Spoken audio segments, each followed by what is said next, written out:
It's no secret that YouTube ads are a great way to drive leads and sales, add more revenue to the bottom line of your business, or just help build brand awareness. And you can do all of that and more much more effectively if you just avoid these top 5 YouTube advertising mistakes that I constantly see people making.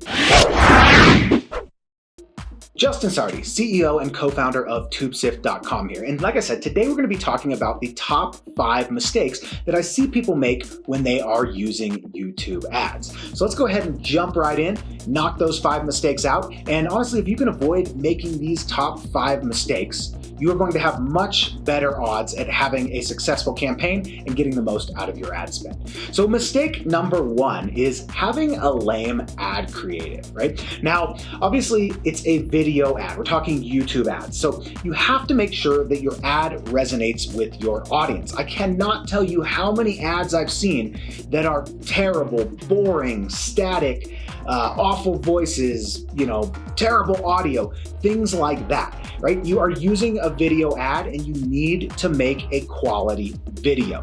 It doesn't matter if you're, selling e-commerce products, you're doing lead generation, whatever it is, you need clear audio, clear video, and you need to make it engaging. One of the most important things with an ad is the first 5 seconds, which is where you're gonna hook your audience. If you don't have a solid hook, you're gonna probably have, the rest of your video is really going to suffer.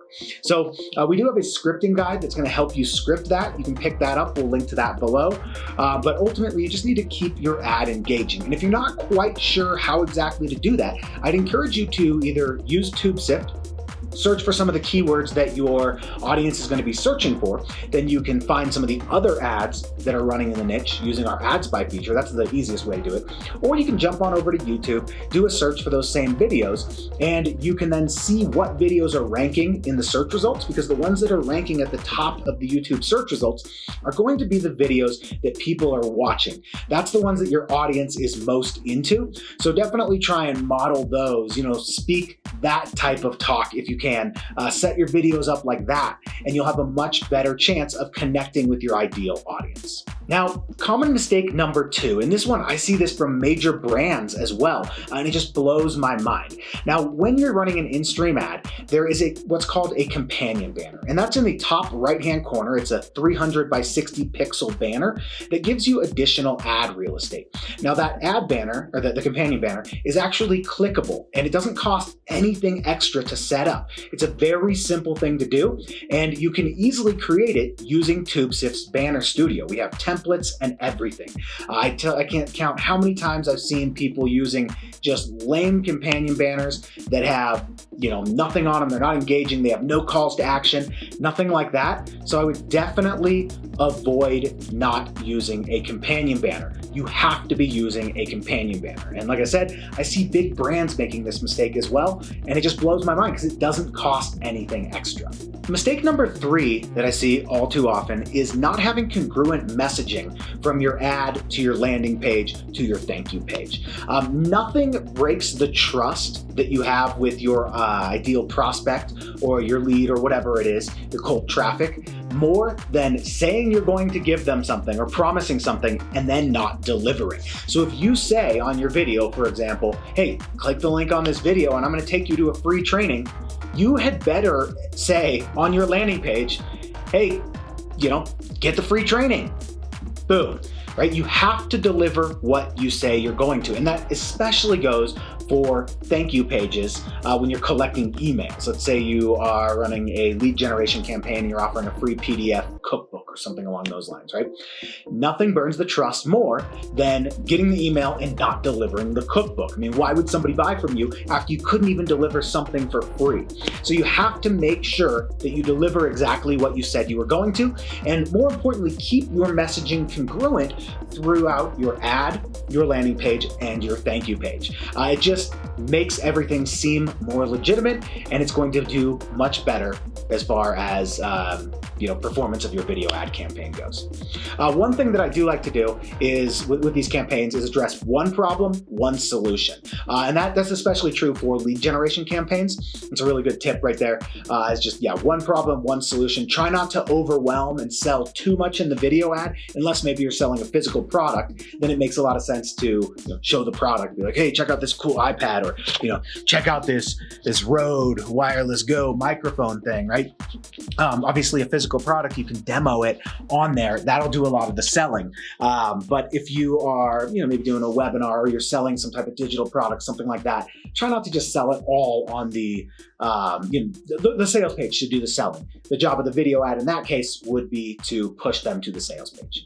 Mistake number 4 that I see all too often is not targeting your audience correctly. And this one honestly blows my mind, because with YouTube advertising, it is so easy to target your ideal audience using tools like TubeSift. So, you can literally target people based on specific videos that they're going to be watching. So if somebody's watching a video on, let's say you sell some type of anti-pull dog harness, right? And that, hey, what kind of videos might my ideal audience be watching? Well, they'd probably be watching a video about how to make my dog not pull on a leash, right? Those people need your product at the exact moment they're searching for those videos on YouTube. So if you can put your ad in front of them at that exact moment, odds are you're going to be able to make the sale.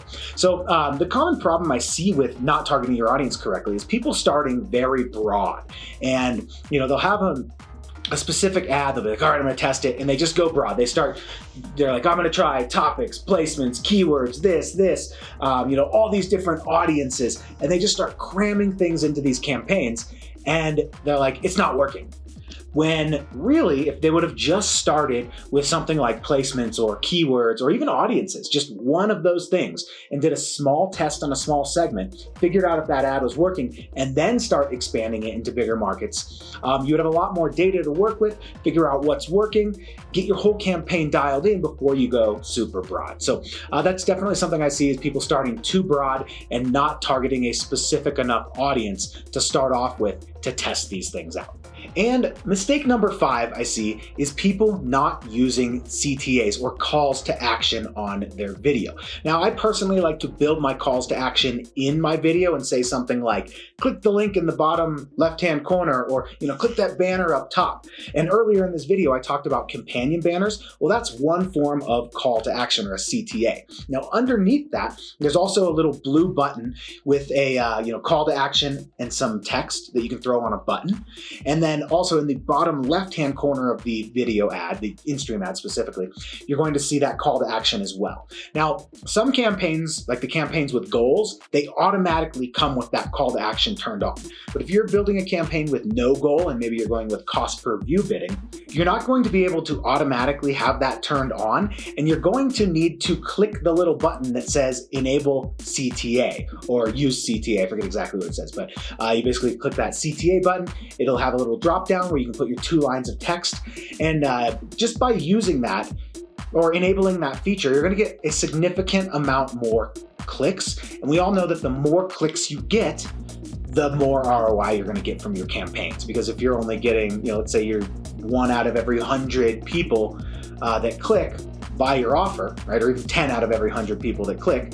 If you're only getting 50 clicks instead of 100 clicks, you're making half the sales, but you're paying the same amount of money. So it's very important to use those CTAs to make sure that people know when and where to click on your video. So that's it for the top 5 most common mistakes that I see. Most of these can actually be solved by using TubeSift. Like I said, you can use our companion banner builder in the Banner Design Studio. You can find all your targeting in the placement finder. You can also use our Ad Spy feature to really figure out what's working and dial your video ad in. So most of those problems can be solved by signing up for a TubeSift license, which you can get by clicking the description in this video, or if you're watching this on the blog, you can also get that by clicking the buy button, or the sign up now button right under this video as well. So that's it for me on this one. If you do have any feedback, please leave us a comment. If you want us to make any specific blog posts or videos for you, let me know in the comments as well, and I will see you on the next blog post. Bye for now.